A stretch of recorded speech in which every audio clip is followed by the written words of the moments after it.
नमस्कार। आज हम एक ऐसी कहानी की गहराई में उतरेंगे जो सिर्फ एक भविष्यवाणी से शुरू हुई, लेकिन उसने, आप कह सकते हैं, इतिहास का पूरा रुख ही मोड़ दिया। ये कहानी है भगवान कृष्ण के जन्म की, चमत्कारों और ड्रामा से भरी हुई। तो चलिए शुरू करते हैं ये अद्भुत सफर। तो कहानी की शुरुआत होती है मथुरा के राजा कंस से। कंस जो अपनी बहन देवकी को अपनी जान से भी ज्यादा चाहता था। मतलब उनका प्यार इतना गहरा था कि आप सोच भी नहीं सकते। और यही प्यार पूरी कहानी का, आप कह लीजिए, एक तरह से सेंटर पॉइंट बन गया। लेकिन सोचिए, क्या होता है जब वही बेपनाह प्यार अचानक नफरत में बदल जाए? कंस के साथ ठीक यही हुआ। और वजह सिर्फ एक भविष्यवाणी, एक आवाज जिसने इस खूबसूरत रिश्ते को हमेशा हमेशा के लिए बदल कर रख दिया। तो चलिए उस दिन पर चलते हैं। देवकी और राजकुमार वासुदेव की शादी का दिन था। माहौल एकदम शानदार, चारों तरफ जश्न ही जश्न। और कंस वो अपनी प्यारी बहन को खुद अपने रथ पर बिठाकर विदा कर रहा था। मतलब खुशी का कोई ठिकाना नहीं था। और फिर ठीक उसी वक्त, जब सब कुछ इतना अच्छा चल रहा था, आसमान से एक आवाज गूंजी, एक आकाशवाणी जिसने सीधी चेतावनी दी, कंस, तेरी बहन देवकी का 8वां पुत्र ही तेरी मृत्यु का कारण बनेगा। बस इस एक लाइन ने सब कुछ तहस नहस कर दिया। आप अंदाजा लगा सकते हैं, ये सुनते ही कंस का सारा प्यार एक झटके में गायब हो गया। उसकी जगह ले ली बेइंतहा गुस्से ने। जिस बहन को वो इतने प्यार से विदा कर रहा था, उसी को मारने के लिए उसने अपनी तलवार निकाल ली। वहीं पर वासुदेव ने उसे रोका, उसे समझाने की कोशिश की। अब देवकी की जान कैसे बचाई जाए, इसके लिए वासुदेव ने एक बहुत बहुत मुश्किल वादा किया। उन्होंने कंस से कहा, हमारी हर संतान को जन्म लेते ही मैं तुम्हें सौंप दूंगा। इसी एक वादे ने देवकी की जान तो बचा ली, लेकिन उन दोनों को जेल की सलाखों के पीछे पहुंचा दिया। और यहां से कहानी एक बहुत ही दर्दनाक मोड़ लेती है। वासुदेव के उस वादे का अब भयानक नतीजा सामने आने वाला था। कंस ने जरा भी रहम नहीं दिखाया।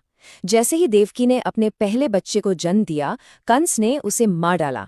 फिर दूसरा, तीसरा, एक एक करके उसने 6 मासूम बच्चों की जान ले ली। लेकिन जब 7वीं संतान की बारी आई तो एक चमत्कार हुआ। देवी योगमाया ने उस गर्भ को रहस्यमयी तरीके से देवकी के गर्भ से निकालकर रोहिणी के गर्भ में स्थापित कर दिया। इस तरह बलराम की जान बच गई। इतने दुख और निराशा के अंधेरे में आखिरकार उम्मीद की एक किरण जगी।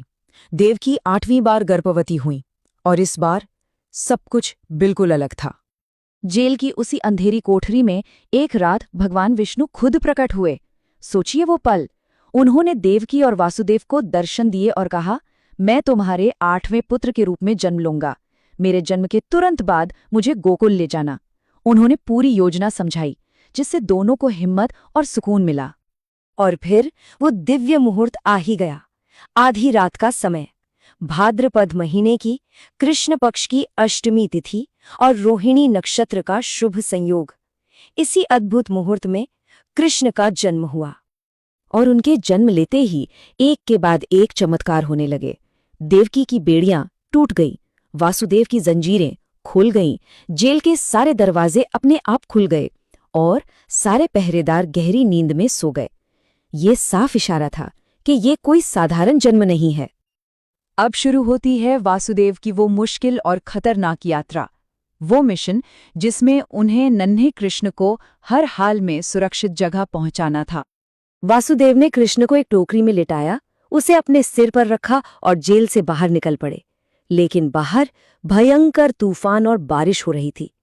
तभी शेषनाग खुद फन फैलाकर उनकी ढाल बन गए। और जब वो उफनती यमुना नदी के पास पहुंचे तो नदी ने भी 2 हिस्सों में बंटकर उन्हें रास्ता दे दिया। प्रकृति भी जैसे उनकी मदद कर रही थी। और इसी के साथ हम पहुंचते हैं इस दिव्य योजना के आखिरी पड़ाव पर, जब वासुदेव आखिरकार गोकुल गांव पहुंचे। सोचिए, एक तरफ मथुरा के कारागार में एक माँ थी जो अपने बेटे को खुद से दूर कर रही थी, और दूसरी तरफ गोकुल में माँ यशोदा थी, जिन्हें एक बेटा मिल रहा था। वासुदेव चुपचाप नंद और यशोदा के घर पहुंचे। वहां यशोदा ने भी एक बेटी को जन्म दिया था।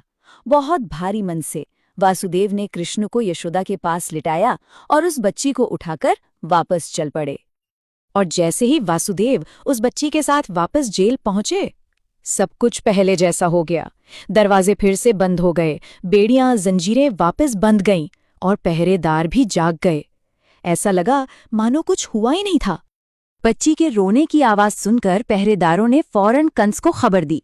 खबर सुनते ही कंस भागा भागा आया उस 8वें बच्चे को खत्म करने के लिए। अब आखिरी घड़ी आ चुकी थी। लेकिन जैसे ही कंस ने उस बच्ची को मारने के लिए उठाया, वो उसके हाथों से छूटकर हवा में चली गई। वो कोई साधारण बच्ची नहीं थी, वो थी देवी योगमाया। उन्होंने आकाश से ही कंस को चेतावनी दी, अरे मूर्ख, तुझे मारने वाला तो गोकुल में जन्म ले चुका है। और ये कहकर वो गायब हो गई। तो बस अत्याचारी कंस को मूर्ख बना दिया गया। उद्धारकर्ता कृष्ण गोकुल में पूरी तरह सुरक्षित थे। और वो भविष्यवाणी जिससे कंस इतना डरता था, अब सच होने की राह पर चल पड़ी थी। ये पूरी कहानी हमें एक बड़े सवाल पर लाकर छोड़ देती है।